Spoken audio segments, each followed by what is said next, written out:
Jay, C-A-B-O-U. Jay is the co-chair of the White Collar Investigations Practice at the international law firm of Perkins Coie. In our country, there are protections for freedom and limits on power. Ron DeSantis may not like them. He may not respect them, but he does have to follow them. This morning, I filed a suit in federal court to challenge the blatant abuse of power by Governor DeSantis in suspending the state attorney. There's so much more at stake here than my job. Ron DeSantis is hoping to get away with overturning a fair election, throwing out the votes of hundreds of thousands of Floridians. By challenging this illegal abuse of power, we can make sure that no governor can toss out the results of an election because he doesn't like the outcome. Our suit asks a judge to compel the governor to rescind his illegal order and to prohibit him from taking similar action against me in the future. I'm a twice elected county prosecutor who spent my professional career locking up fraudsters and violent criminals. Without warning, I was forced out of my office by an armed deputy, removed from my elected position, and replaced with a Ron DeSantis accomplice. The governor's authority is not unlimited. He can disagree with my political views. He can disagree with my criminal justice philosophy. He can even disagree with my unwavering commitment to public safety, fairness, and justice. And he can do all those things because he's protected by the First Amendment. But the First Amendment doesn't just protect him. It protects everyone, even those of us he disagrees with. Our country has become so divided. Too many elected officials have weaponized politics to divide us, to the point where people no longer just debate the issues, they fight about the facts. They belittle each other's patriotism and values. But the one thing we can all agree on, the one thing that unites us, the one thing that has made our nation the beacon for hope and freedom throughout the world is democracy. Democracy matters. It doesn't matter what party you belong to or who you voted for. Your vote matters. And no elected official has the right to throw out your vote. The governor has attacked our democracy, and it should worry everyone. If the governor's attempt to unilaterally overturn an election is allowed to stand, it threatens to undermine the integrity and outcome of elections across our state for years to come. The danger posed by this illegal act cannot be overstated. That's why we must fight back. Not tomorrow, not during the next election, but now. So many people have reached out to show their support, and I cannot thank you enough for your faith in me and for your commitment to the values of our democracy. If you want to join this fight, go to andrewwarrenfl.com. Again, that website is andrewwarrenfl.com. We did not seek out this fight, but the law is on our side and democracy is at stake. We must win, and we will. I'm going to turn it over to Jay to go through some of the details of the suit, and then we'll be happy to take a few questions. Thank you, Andrew. Good morning. As Andrew said, my name is Jay Kabu, and today on Andrew's behalf, we filed a declaratory and injunctive relief action in the United States District Court that in sum asks that Andrew be restored to his rightfully elected office. As Andrew alluded to, our complaint has two claims. One, as Andrew said, is the First Amendment. The same First Amendment that protects the governor's right to speak out against Andrew, the same First Amendment that protects people who want to express their views against those that Andrew holds, protects Andrew as well. And the governor's action in clearly suspending Andrew from his elected office because of what he said, because of what he thinks, because of his long-standing, firmly held views on things like criminal justice reform and on other topics like abortion and the rights of transgender Americans, those are not bases on which the governor can suspend Mr. Warren from office. Yes, they are. I note that some people might disagree with what I just said, and I hear them speaking up here in the room, but what I'd say is that the same First Amendment that protects your right to speak out protects Andrew too. There's a second claim in our complaint, and that claim asks that the court exercise its supplemental jurisdiction over a claim called quo ranto, which is testing the governor's power to do the thing he's done. here what he's done is remove him from office because of policy differences, because the governor would like to do his job differently than Mr. Warren wants to do his job. Just because the governor calls something neglected duty or calls something incompetence doesn't make it true. It's for the courts to define those words. Courts construe the Constitution, not the governor. We've asked the federal court to uphold that basic principle, and we're looking forward to having the court hear our arguments very soon. I'm going to turn it back over to Andrew.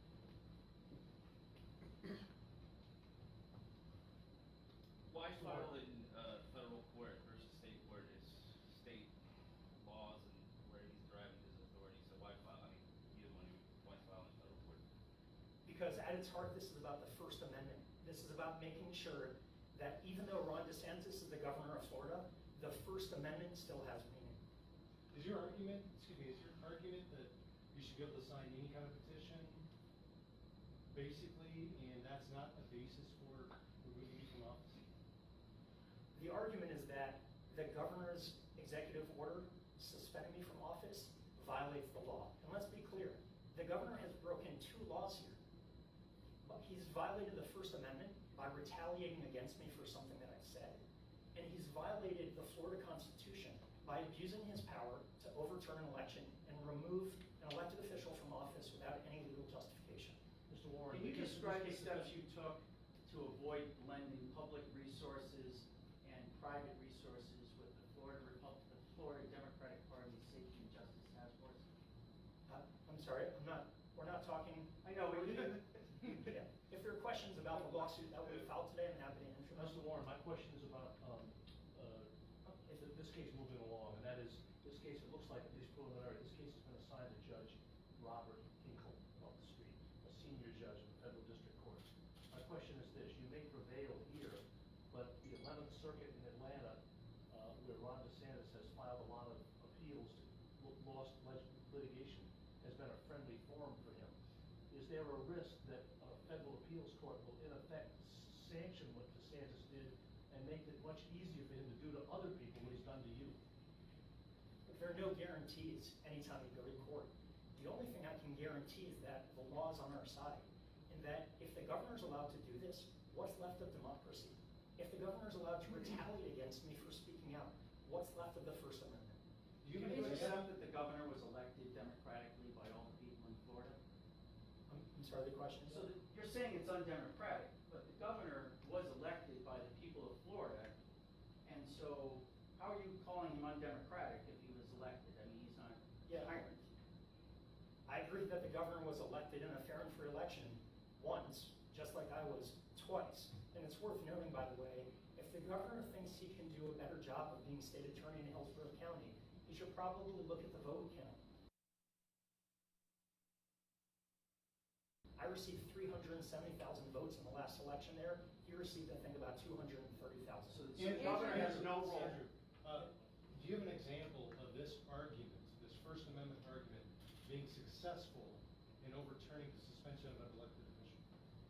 Yeah, I can't speak to every case in every state that would ever raise these claims, but what I can tell you is that the law is clear that, like Mr. DeSantis, cannot use the powers of his office to retaliate against fellow elected officials, in this case a fellow constitutional officer, to serve his purposes. And in that, the First Amendment is clear. The courts have been very clear that the First Amendment protects elected officials just like it protects all of us, and to some extent protects elected officials even to a greater degree, because it is the job of an elected official to speak out on matters of public importance so that the voters who elect them can judge their criteria. It is not, however, the prerogative of an elected official to use his or her office to silence fellow elected officials. The marketplace of ideas needs to remain robust. That's what the First Amendment, in part, helps to protect. The marketplace of ideas is served by having all elected officials speak out, engage their constituents, engage the voters, and have the voters decide whose policies should prevail as to a particular office. And I would note that in this case, the voters not only elected Andrew once, they did it twice. And Andrew didn't hide the ball. The exact same policies for which he has been removed, the exact same policies that he has espoused and for which he was elected are the policies on which he was now removed. This is a choice that the voters already made. Governor DeSantis does not get to make that choice for them. Are you saying the governor can never suspend a bad prosecutor? Of course, I'm not making any categorical statements like that. My job isn't to defend every prosecutor in every case. My job is to tell you and the courts that Mr. Warren didn't do anything that the Florida Constitution provides to be basically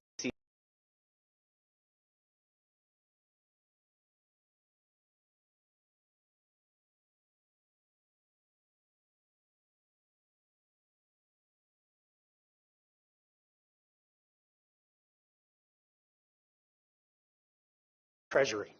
He's using taxpayer dollars to violate the law of Florida when he's supposed to be serving Floridians. You know, this is a fight that's much greater than me. This is about preserving democracy in our state. That is a fight worth fighting, and we are fighting on behalf of every voter to make sure their vote counts. We're going to make sure we do our best to have the resources to fight it.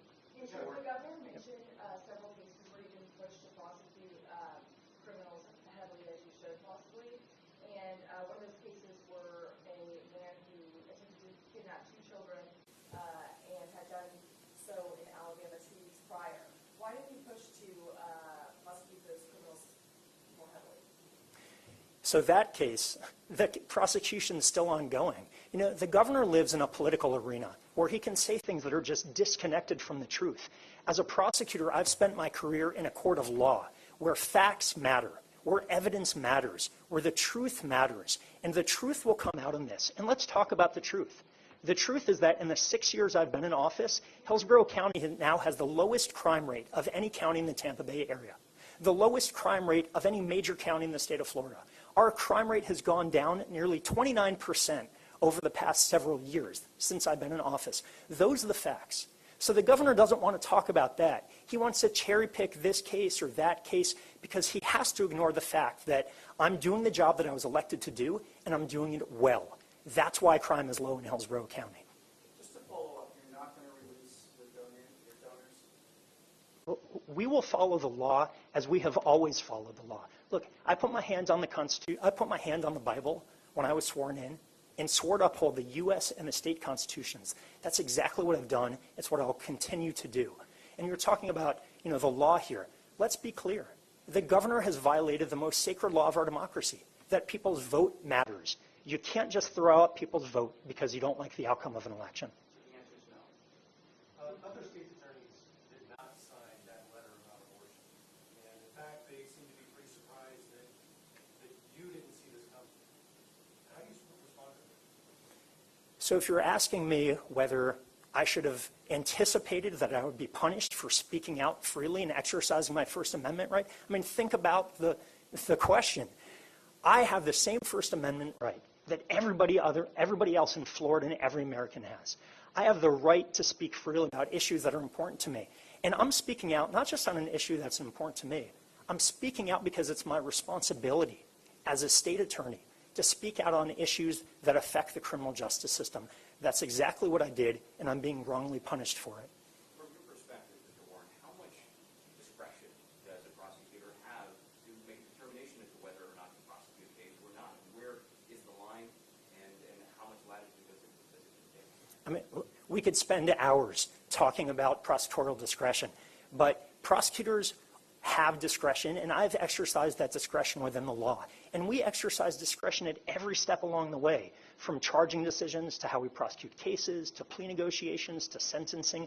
That's a prosecutor's duty, not just for the practical reasons of managing the huge caseload that we have, not just to make sure that we're prioritizing the crimes that pose the greatest threats to our community, which is what we've done, but because prosecutors have an ethical obligation to exercise discretion. Anything less would be a violation of our ethical duty as prosecutors. One of the exhibits attached to your lawsuit deals in some detail with the bike stop policy of your office. Can you explain how that's relevant to your case, the policy about bike stops for pedestrians? That was one of the orders, one of the policies cited in the governor's executive order. So we're responding in our complaint to that specific order. Did you delete files from your computer before you turned it back in? Okay. You held it for a number of hours. Before you turned it back in, did you delete I didn't delete any, I mean, the silliness of your questions. You are. These are silly questions, and you're suggesting something that's wrong. Sir? Sir? We are going to wrap this up. Yeah. We're going to wrap this up. You're here to observe. If you don't have a question, please. Yes or no?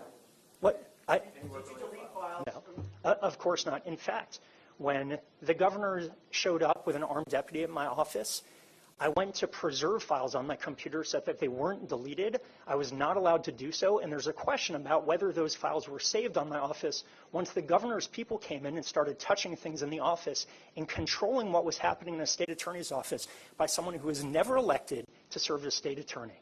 Didn't receive one vote for state attorney, the governor didn't. But he came in, they took control of the office that the people elected me to serve in. So you'll have to ask the governor what his people did, what files were preserved, what other laws were violated when they took control of that office illegally.